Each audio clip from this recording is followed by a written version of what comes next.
వచ్చేసేటప్పుడు judge గారు అడిగారు, అంబేద్కర్ గారు ఒక ఆయన వచ్చి మీకు లెటర్ పెట్టిపోయాడు, ఏ విషయము అని అడిగారు. అడిగితే అంబేద్కర్ గారు చాలా వరకు బాధపడలే, ఆయన దగ్గర అసలు బాధే కనపడలే. మా మిస్సెస్ మా భార్య చనిపోయేదంట సార్ అని ఆయన సడన్గా ఏదయ్యా నువ్వు ఈ మాట చెప్తావు, మరి నువ్వు ఎందుకున్నావు ఇంతసేపు, మీ మిస్సెస్ మీ భార్య చనిపోతే వెళ్ళిపోవాలి కదా నువ్వు అని జడ్జి గారు అడిగాడు. అడిగితే నా భార్య చనిపోయింది సార్, నేను ఆమెను బతికించలేదు, కానీ నేను ఈ కోర్టులో నుంచి బయటికి వెళ్ళిపోతే ఈ 46 మందికి ఉరిశిక్ష పడుతుంది, ఈ 46 మందిని నేను రక్షించడం గొప్ప విషయమా, లేదంటే నా భార్య చనిపోయిందని నేను ఇంటికి పోవడం గొప్ప విషయమా అని జడ్జి గారు అడిగారు. అడిగితే ఆ మాటకు జడ్జి గారు ఏం మాట్లాడలే, మళ్ళీ మళ్ళీ మళ్ళీ ఇంకొక వాయిదాలు వేయలే. వెంటనే ఆ విషయాన్ని లంచ్ టైం అయిపోయిన తర్వాత వెంటనే ఆ 46 మందికి విడుదల చేసేసాను. ఈ 46 మందికి ఉరిశిక్ష తగ్గించేస్తా, ఏం శిక్షలు లేకుండా. అలాంటి మహోన్నత వ్యక్తి ఈ ప్రపంచంలో ఎవరైనా ఉన్నారంటే చాలా వరకు మహానుభావులు. ఎన్నో విధాలుగా పిల్లలందరినీ చంపుకున్నాడు.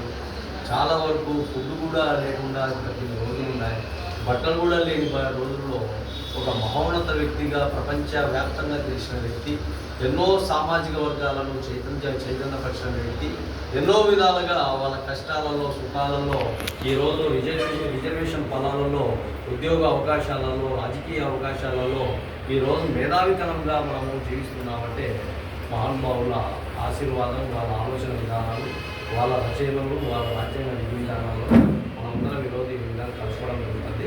అయితే ఒక చిన్న గమనిక ఏంటంటే, అంబేద్కర్ గారు కానీ మనము మాట్లాడేటప్పుడు కానీ దళిత అనే పదాన్ని వాడకూడదు. దయచేసి పాల్గొనే నాయకులు, దళిత అనే పదము ఎక్కడ కూడా లేదు, దళిత అనే పదానికి మీనింగ్ కూడా లేదు.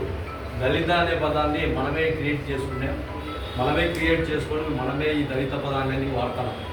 దళితుడు, దళిత పదం అనే పదాలు ఎక్కడ కూడా లేవు. దయచేసి మీరు సామాజిక వర్గాలుగా మాట్లాడాలనుకుంటే మాట్లాడచ్చు. మాల సామాజిక వర్గం అని మాట్లాడండి, మాదిగ సామాజిక వర్గం అని మాట్లాడండి, మంగళి సామాజిక వర్గం మాట్లాడండి, కుమ్మరి సామాజిక వర్గం మాట్లాడండి, గొల్ల సామాజిక వర్గం, యాదవ సామాజిక వర్గం అని మాట్లాడచ్చు. కానీ దళితుడు, దళిత మేధావి, దళిత కలెక్టర్, దళిత ఎస్ఐ, దళిత డిఎస్పి ఈ పదాలే లేవు. ఈ పదాలు ఎక్కడ కూడా పొందుపరచలే, ఎక్కడ కూడా ఏ పుస్తకాలలో కూడా లేవు. ఈ పదాలకు మీనింగ్స్ కూడా లేవు. ఒకసారి శబ్దరత్నాకారము డైరీ చూసినా కూడా తెలుగు నిఘంటులో కూడా ఉంటారు. దాదాపు అంటే 2500 పేజీలు ఉంటాయి. దాంట్లో ఏ పేపర్లో తెలుగు వేసినా కూడా ఈ దళిత పదానికి అర్థాలే లేవు. ఈ దళిత పదం అనేది మనం మాట్లాడుకోకూడదు. రాజకీయ నాయకులు కానీ, చైతన్యవంతులు కానీ, ఇంకొకరు కానీ. దళిత అనేది కాకుండా మీరు ఏదైనా సామాజిక వర్గాలు, ఇప్పుడు ప్రభుత్వం ఏమైనది ఎస్సీ అంటే షెడ్యూల్ కులాలు, ఎస్టీ షెడ్యూల్ తెగలు, బీసీ బడుగు బలహీన వర్గాలు, బ్యాక్వర్డ్, ఇట్లా రకరకాలుగా ఉన్నాయి. ఓసీ అంటే అదర్స్. ఈ విధంగా మనం వాడుకోవచ్చు. కానీ దళితుడు అనే పదాన్ని ఎక్కడ కూడా వాడదు. దయచేసి మీరందరికీ కూడా తెలియజేస్తాను. ఎక్కడైనా సభల్లో కూడా దళిత అనే పదాన్ని దయచేసి వాడకండి. దానికి ఎటువంటి మీనింగ్స్ లేవు. ఇంకా మా వాళ్ళు ఎస్సీ సామాజిక వర్గాలలో కొంతమంది వేరే వ్యక్తులు మేమే దళితులం, మా దళిత అంబేద్కర్ మోగని మాట్లాడతారు. ఇది చాలా అవమానకరమైన విషయం. ఇది విన్నానన్నా మాట్లాడాలనే కూడా నాకు చాలా కోపం. ఈ విషయం ఎవరైనా మాట్లాడతానే కూడా, కాకపోతే వాళ్ళ ఆలోచన విధానాలకు మనం ఏం చేయలేదు, కట్టడి చేయలేదు. ఎందుకంటే ఈ సభాముఖంగా తెలియజేస్తున్నాం, దళిత అనే పదాన్ని ఎక్కడ కూడా లేదు.